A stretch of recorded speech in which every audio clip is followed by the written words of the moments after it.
Y'all ready for this? This is djWHEAT from the Championship Gaming Series, and joining me as always is ReDeYe, and we've got a semi-final recap for you here in the CGS World Final. Our first semi-final saw the Berlin Alliance take on the San Francisco OPTX, and our first game was Dead or Alive Female.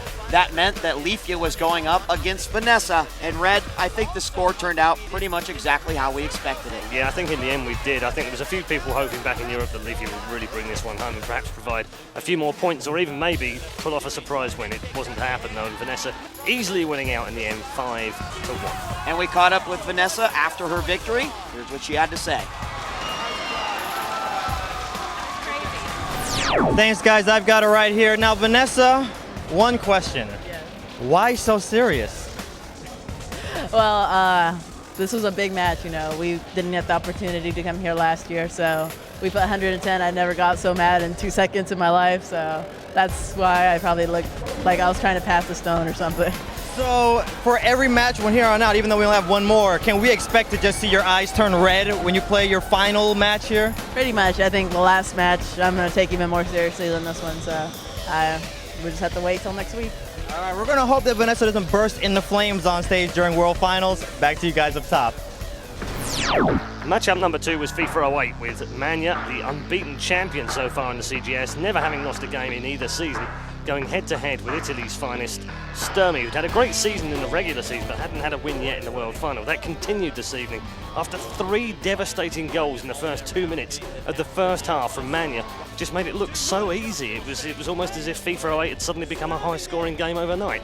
Sturmy fortunately pegged him back at the end of that first half to go down 3-1. That's how it finished as well, but I think Sturmy would have been quite happy in the end that it finished 3-1 after that first 2 minutes. Next up was Forza Motorsport 2, and this one would prove to be a very tactical clash. Oh yeah, absolutely. Of course, we saw the Alliance take on the OPTX, and it was back and forth the entire time, but it was the San Francisco OPTX who squeaked by with a 4-3 victory. Tell us how it went down. Yeah, indeed. Mix 'em up in the end, winning his 3rd race in the last 4. They've now won 4 out of 4, the San Francisco OPTX, and again, a narrow win to keep the score very tight as well. But nevertheless, a win for Mix 'em up. Sakamanjaro did his job, but he finished 4th and outside the point. So a 4-3 win in Forza Motorsport 2. And we caught up with both of the players, Mix 'em up and Sakamanjaro. Here's what they had to say.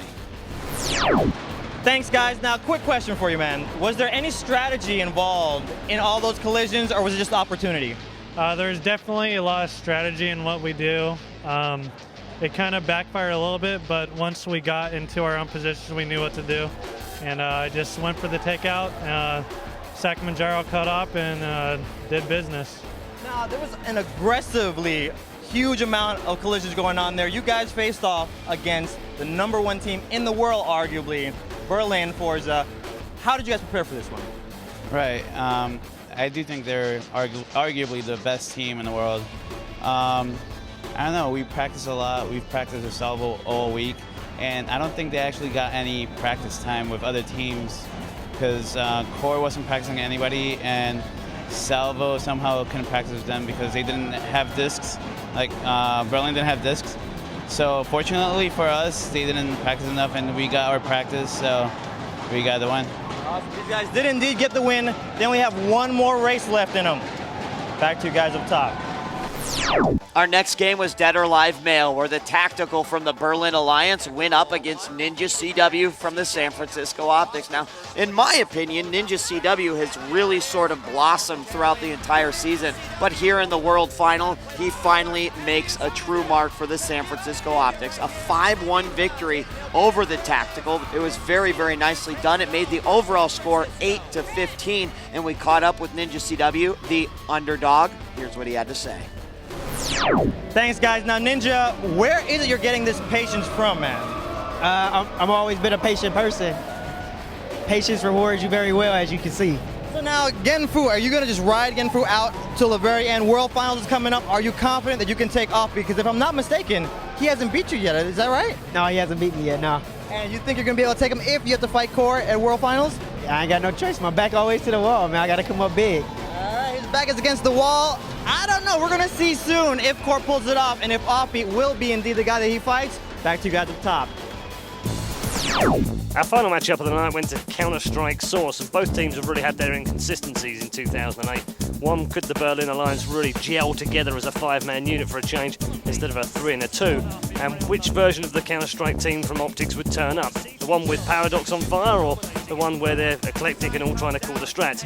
We found out actually it was the good side of OPTX that turned out, as they ran out comfortable winners in the end by 12-6. 14-27 was the final score, and the OPTX made no mistake. They came here, they absolutely devastated the Berlin Alliance, and they did secure that first spot in the CGS World Final. They're going up for $500,000, and of course, we caught up with General Manager Kat Hunter to find out how she felt about the OPTX victory.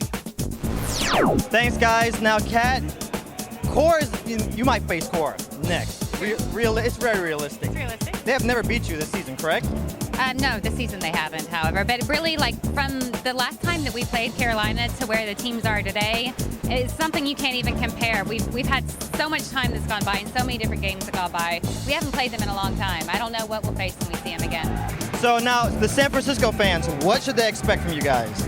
They're going to expect what they see every time that San Francisco goes on stage. They're going to see really excited, really passionate, really dedicated gamers that are giving absolutely everything that they have at every point that they play, and that's what we stand for at the OPTX. Now, what's up with all the love? I'm noticing with every game that passes, it seems like you guys get a bigger and bigger heart. What's feeding that? I've said it 1,000 times, and I hate to drive it into the ground, but really the only thing we wanted was a chance, and just the fact that we were able to get in on a wild card means everything to them. They love each other, and they love seeing each other succeed, and we're here to go all the way. There's obviously a lot of love here in the player lounge, but we're going to send it back to you guys up top. I'm djWHEAT from the Championship Gaming Series. This is ReDeYe, and this has been a semi-final recap. The San Francisco OPTX, they move on. You can find more articles, editorial, and coverage at thecgs.com.